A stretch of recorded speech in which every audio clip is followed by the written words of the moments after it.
Tools need proper care and maintenance, and we'll see the steps to take today on DIY Tools and Techniques. First, spray guns can be a painter's best friend, but cleaning them has always been a hassle, until now. Then, a lesson on keeping pneumatic tools in tip-top shape for a lifetime. We'll also look at the right way to keep your sanding station clean and working smoothly. Finally, a look at what to do when your favorite hand tool reaches the end of the road.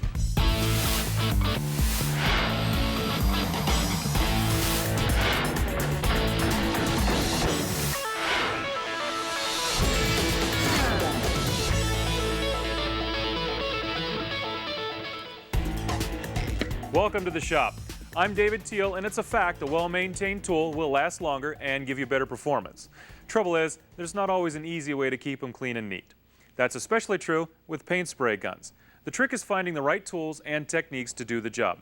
Here from Spray Gun Solutions to enlighten us is Tom Sullivan. Tom, thanks for being here. Thanks for having me, David. We have some HVLP guns here, right? That is correct. What's an HVLP gun? Well, these are gravity-fed HVLP guns, and HVLP means high volume, low pressure. Okay. And that means to me a lot more material on the job with less pressure. Good. Okay, now, I know these are good guns to use, but they're not always easy to maintain. No, they have a lot of small openings that are prone to becoming plugged with different material, foreign material. Painters typically try to keep their material that they're spraying as clean as possible, but they do get things in there that do clog up the small openings. But we can walk through some steps to make it easier, right? Absolutely. Okay. What should we know first? First of all, I think we should know what not to use in a spray gun. All right. Typically, a painter, when he had a problem with a spray gun, would try to use something like a toothpick, a paper clip, or one of these torch tip cleaners. Now, these are made to clean acetylene torches. They're not made to clean the small openings like these on the atomization holes. Those are small. Yes, right. On these air caps. If you look, you can see that the ends are not square cut and they're also abrasive, so they will oval out these small openings. And it doesn't take much to change that small opening. No, this is a used air cap, and it's been properly cleaned. You can see that the small openings are still the same size, and over here they're completely ovaled out. This is, might as well throw it away and cost you $100. Well, we don't want to do that. No. Okay. Now, general maintenance, what do we need to pay attention to? General maintenance on a spray gun like this is you want to take care of this part of the gun, which is where the materials go through. Okay. Back here, what you have is where your air pressure is going into the gun. Okay. And this is how you adjust your fan pattern and your air. Okay. Now, typically what you do is you remove the air cap. And the air cap is the whole piece, or is that just part of it? No, there's two pieces to this particular model. Some are a whole piece, some are not. And this one you want to take out the snap ring. And that's holding the inner piece in place? Right. And this is brass, so it's very important to use the proper tools on that. Because that'll ream out a little bit faster than steel, right? Exactly. On this one I've taken and already put in a needle that will fit the small openings on here. And if you see, this goes right in. That's a very just small like needle. That. If you take and put a little pressure on it, you'll see that it fits it perfectly. Wow, that's a tight fit, yes. Exactly. Okay, so getting that right size, that's critical. Exactly. Okay. Next, you want to take small brushes like these, find the right size brush, and you want to go into the air horn. That's the back side, like this, to clean it on both sides. Now, do you want to go all the way through that? Oh, you can't. It's going into a turn, right? All the way to the end. No, it doesn't go to a turn. It's actually straight. Okay. And then what you do is you go from the other side.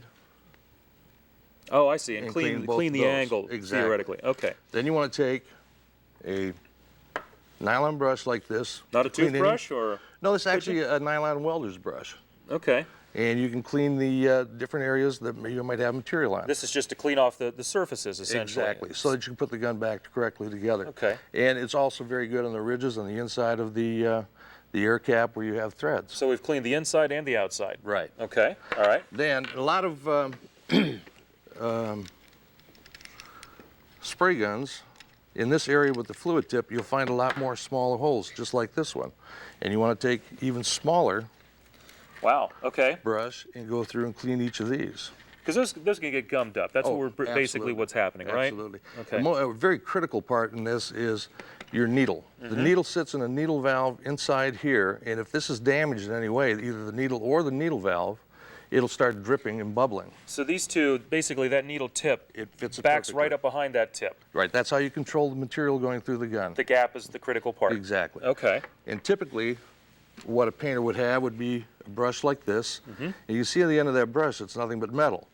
And if they jam that up in there, which they do, Yeah. it'll screw up that valve, Okay. that seat, and you're in big problems. Okay. So what you want to use is a brush like this. This is a brush? Yes, it's natural Okay. fiber, and there's 2 different sizes in All this right. particular kit.